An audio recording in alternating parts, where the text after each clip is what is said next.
Right sir, ఒక్క నిమిషం. విజయ్ గారు, గుడ్ ఈవినింగ్ సార్.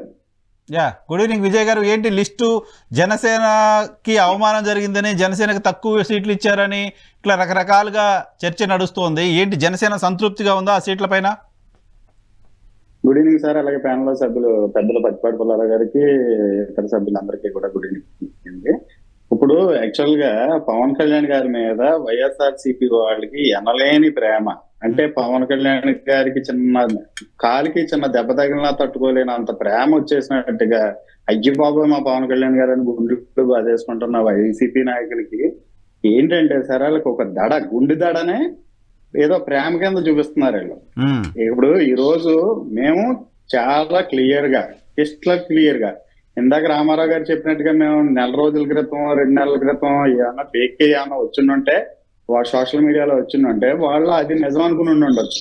కానీ ఈ రోజు వరకు, ఈ రోజు మధ్యాహ్నం మేము 11:30కి మేము అనౌన్స్ చేసిన సీట్లే ఏ రోజు కూడా మేము అనౌన్స్ చేసిన పరిస్థితి లేదు.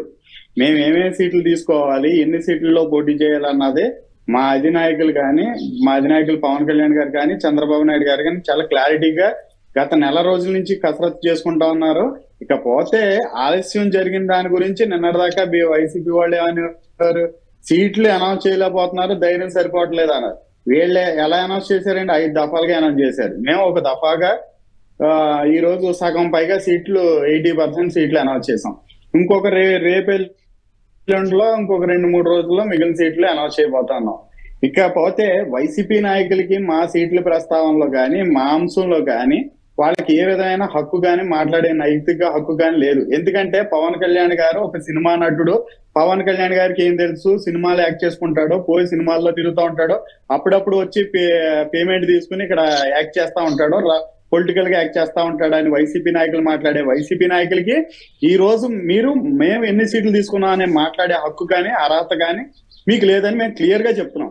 ఎందుకంటే ఈ రోజు రోజా గారు మాట్లాడినా, అంబటి రాంబాబు గారు మాట్లాడినా, వాళ్ళు ట్వీట్లు చేస్తున్నా సరే, మా పార్టీ పరిస్థితి ఏంటి అన్నది పవన్ కళ్యాణ్ గారు, అయ్యో పవన్ కళ్యాణ్ గారికి ఎంత అన్యాయం జరిగిపోయిందా, అయ్యో పవన్ కళ్యాణ్ గారు ఎలాగా అని ఎందుకు గుండెలు బాధేసుకుంటున్నారు అర్థం అవట్లేదు. మేము ఎక్కడా అన్యాయం జరగలేదు. మేము చాలా క్లారిటీగా ఉన్నాం. వైఎస్ఆర్సీపీ ప్రభుత్వాన్ని ఎందుకు దించాలనే ప్రస్తావనలో పత్తిపాటి పుల్లారావు గారు ఆయన స్థాయి కానీ, ఆయనతో మాట్లాడే, ఈ డిబేట్ లో కూర్చుని మాట్లాడే అంత అనుభవం కానీ, స్థాయి కానీ నాకు లేదు. కానీ ఎందుకు మార్చాలనే దాని మీద అయితే మాత్రం ఖచ్చితంగా మార్చి తీరాలి ప్రభుత్వాన్ని అన్నదే క్లియర్ గా చెప్తున్నాం. ఎందుకంటే బట్టనొక్క అభివృద్ధి అనేది, అంటే సంక్షేమ ప్రభుత్వాలు మార్చడం ఓకే, మార్చినప్పుడు మళ్ళీ పాత పర్సన్స్ ఏంటి, కొత్త ఫేస్, మార్పు ఏదో కనపడాలి కదా అనేది పుల్లారావు గారు చెప్తున్నమాట. అదే అండి, పత్తిపాటి పుల్లారావు గారికి చెప్పినాకనే చెప్తున్నానండి. యాక్చువల్ గా ఈ రోజు ఏంటంటే, ఇప్పుడున్నటువంటి పరిస్థితి ఏంటంటే, రాష్ట్రంలో కొంతమందికి ఒక 30% పీపుల్ కి సంక్షేమ పథకాలు ఇస్తున్నారు. అవి కూడా మేము ఎక్కడ తప్పని మేము ఏ రోజు చెప్పట్లేదండి. సంక్షేమ పథకాలు ఇప్పుడు ప్రభుత్వం ఒక రాష్ట్రంలో బాగా దిగువ తరగతిలో ఇబ్బందుల్లో ఉన్నటువంటి ప్రజలు ఎవరైనా ఉంటే వాళ్ళని ఖచ్చితంగా ఏ రాష్ట్రమైనా, ఏ దేశమైనా వాళ్ళని ప్రభుత్వాలు ఆదుకోవాల్సిన పరిస్థితి ఉంటాయి. అందులో సంక్షేమ పథకాల ద్వారానే ఆదుకోవాలి. డెఫినెట్ గా దాన్ని ఎవరో తప్పు పట్టట్లేదు.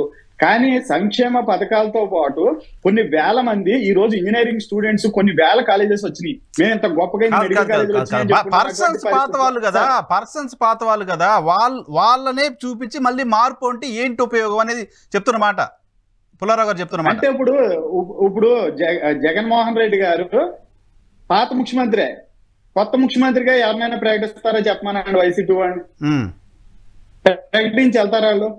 అంటే కొత్తగా వాళ్ళు సజ్జల రామకృష్ణారెడ్డి గారి ప్లేస్ లో కొత్త అయింది, విజయసాయి రెడ్డి గారి ప్లేస్ లో కొత్త అతన్ని, సుబ్బారెడ్డి గారి ప్లేస్ లో కొత్త అతన్ని.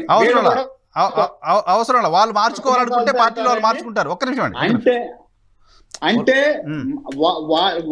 వాళ్ళ విషయం వచ్చినప్పటికీ పాత సీసాలో కొత్త సారా అని ఏదో సామెతలు చెప్తున్నారు. వైసీపీ కాన్సర్ చేసినప్పుడు అది విజయ్ గారు మీరు వైసీపీ కాన్సర్ చేసినప్పుడు అది పుల్లారావు గారు చెప్తున్న పాయింట్ ఏంటంటే, ఇప్పుడు ఆ విధ్వంసం చేస్తున్నారు, దిగిపోమంటున్నారు. దిగిపోయిన తర్వాత మళ్ళీ కొత్తగా ఏం కనిపిస్తోంది? ఇంతకుముందు పాలన చేసిన వాళ్ళే కనపడుతున్నారు కదా. ఇప్పుడు పవన్ కళ్యాణ్ గారి రూపంలో కొత్తగా ఏమైనా కనపడతారా, లేకపోతే ఇంకేమైనా కనపడతారా, ఇంకేమైనా చేస్తారా? సేమ్ పర్సన్స్ మళ్ళీ కనపడుతున్నప్పుడు ఏంటి కొత్త పాలన?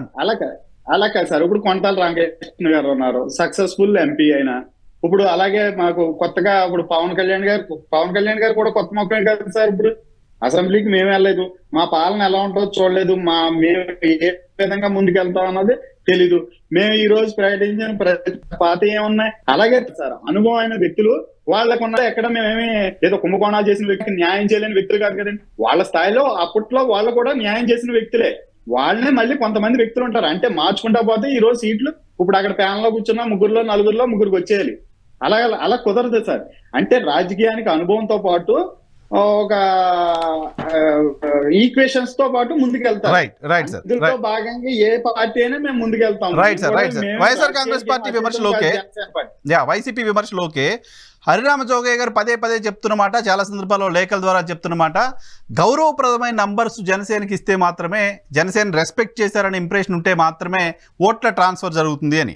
ఆయన చెప్తున్న దాని ప్రకారం గౌరవప్రదమైన నంబర్ కనీసం 40 అని చెప్తున్నారు. కనీసం 40కి తగ్గకుండా సీట్లు తీసుకుంటారని పవన్ కళ్యాణ్ గారు కూడా తనకు చెప్పారనే విషయాన్ని కూడా జోగయ్య గారు చెప్తున్నారు. సో 24 గౌరవప్రదమైన నంబరేనా? ఈ 24 నంబర్ చూస్తే ట్రాన్స్ఫర్ ఆఫ్ ఓటింగ్ జరగడానికి సంబంధించిన పాసిబిలిటీ కనపడుతుందా క్లియర్ గా? కొద్దిగా 24 నెంబర్ అనేది కొద్దిగా ఇబ్బందికరమైన పరిస్థితులు ఉన్నాయి సార్. వాస్తవానికి ఒప్పుకుంది రాలి. ఎందుకంటే మార్నింగ్ సీట్లు అనౌన్స్ చేసిన దగ్గర నుంచి ఖచ్చితంగా మాకు కూడా చాలా కాల్స్ వస్తూ ఉంటాయి కాబట్టి ఖచ్చితంగా చాలా మంది వ్యక్తం చేస్తున్నారు, ఆవేదన చెందుతున్నారు. అది కేవలం టీ కప్పులో తుఫాన్ లాంటిది మాత్రమే అనుకుంటున్నాం. ఎందుకంటే విజయ్ గారు 1 minute, ఇది ఫైనల్ నంబర్ కాదు కదా, ఇంకా ఉన్నది కదా. No that is final number Pullarao గారు, that is final number. That is Janasena's final number. 24 final. 24 final. అదైతే కొద్దిగా సార్ అదే సార్ పుల్లారావు గారు, అదే ఫైనల్ నెంబర్ సార్. 24 అనౌన్స్ చేసిన ఫైనల్ అన్నారు సార్. ఏమైనా మార్పులు చేర్పులు ఉంటే 4-5 నెంబర్లు ఏమైనా మారాలేమో తప్పితే అదే మా ఫైనల్ అని చెప్పారు సార్. ఇంకొకటి ఈ విషయంలో అయితే కొంచెం డిసప్పాయింటెడ్ గా ఉన్నదన్నది వాస్తవం. అది కేవలం టీ కప్ లో తుఫాన్ లాంటిదే. ఎందుకంటే మేము పవన్ కళ్యాణ్ గారు కొంచెం యువకులు ఎక్కువ ఉంటారు జనసేన పార్టీలో, కొంచెం వాళ్ళకి ఇక్కడ ఉన్నటువంటి పరిస్థితులు, పార్టీ పరిస్థితులు, లేకపోతే ఇంకా కింద స్థాయిలో పార్టీ పరిస్థితి కొన్ని తెలియని విషయాలు ఉంటాయి కాబట్టి అంతర్గతంగా కొన్ని విషయాలు తెలియక ఆవేశంగా ఏదో సోషల్ మీడియాలో ఏమైనా పోస్టులు పెట్టాలి. అవన్నీ కూడా తాత్కాలికంగా ఆవేశంగా ఉంటుంది తప్పితే 1-2 రోజుల్లో, ఇందాక పుల్లారావు గారు చెప్పినట్టుగా 1-2 రోజుల్లో అవన్నీ మా సైడ్ నుంచి కూడా ప్రతి ఒక్కళ్ళు సామరస్యంగా అందరూ ఒక మంచి వాతావరణంలో తెలుగుదేశం పార్టీ జనసేన పొత్తు చాలా మంచి వాతావరణంలో జరుగుతుంది. కొద్దిగా కోపతాపాలు ఉంటాయి, అవన్నీ కూడా సర్దుమణుగుతాయని మా భావన అండి. ఎందుకంటే ఈ రోజు పవన్ కళ్యాణ్ గారు కానీ నేను కూడా పవన్ కళ్యాణ్ గారితో పాటు 12 సంవత్సరాల నుంచి నేను ట్రావెల్ చేస్తున్న వ్యక్తినండి. అలాగే పరిస్థితులు ఒక బలమైన వ్యక్తి, ఎందుకంటే తను ఒక దాంట్లో బలంగా లేడండి. జగన్మోహన్ రెడ్డి డబ్బు విషయంలో బలంగా ఉన్నాడు, ఒక రౌడీ రాజకీయంలో బలంగా ఉన్నాడు. అంటే గూండాయుజం చేయడం దగ్గర నుంచి, లేకపోతే వాలంటీర్లు పెట్టుకున్నా, వాళ్ళ ఏజెంట్లు పెట్టుకున్నా ఇష్టం వచ్చినట్టు చేయడానికి ఎలక్షన్ లో కూడా ఎన్నో అడ్డదారులు దొక్కడానికి సిద్ధంగా ఉన్నాడు. అటువంటి పరిస్థితుల్లో సార్ ఒకటే చెప్తున్నాం సార్, దేవతలే ఎదుర్కోవడానికి యజ్ఞం చేసేటప్పుడు చుట్టూ దేవతలు అనేక మంది దేవతల సహాయం కోరినటువంటి మహా యజ్ఞాలు ఉన్నాయి, పురాణాలు చెప్తా ఉన్నాయి. అటువంటి పరిస్థితుల్లో మేము ఈ రోజు ఈ రాష్ట్రాన్ని కాపాడే దిశగా, ఈ రాష్ట్ర యువతలకి మంచి భరోసా దిశగా మేము ఇవ్వడానికి పవన్ కళ్యాణ్ గారు ఆలోచన విధానాలు, ఆయన సిద్ధాంతాలు మేమందరం నమ్ముతా ఉన్నాము. అవన్నీ రేపు రాబోయే రోజుల్లో ఖచ్చితంగా ప్రజలకు అందుతాయి, ఆ ఫలాలు అందుతాయి. కాబట్టి మేము ఇంత ధీమాగా ఉన్నాము. ఖచ్చితంగా జగన్మోహన్ రెడ్డిని ఎదుర్కోవడానికి మాకు తెలుగుదేశంతో పాటు తెలుగుదేశానికి జనసేన చన్నీళ్ళకి వేణీళ్ళు తోడులాగా ఆ చిన్న గెలుపు, ఆ చిన్న ఇది మేము సహాయ సహకారాలు పూర్తిగా అందించి జగన్మోహన్ రెడ్డి గారిని దింపడానికి మేము సిద్ధంగా ఉన్నాం.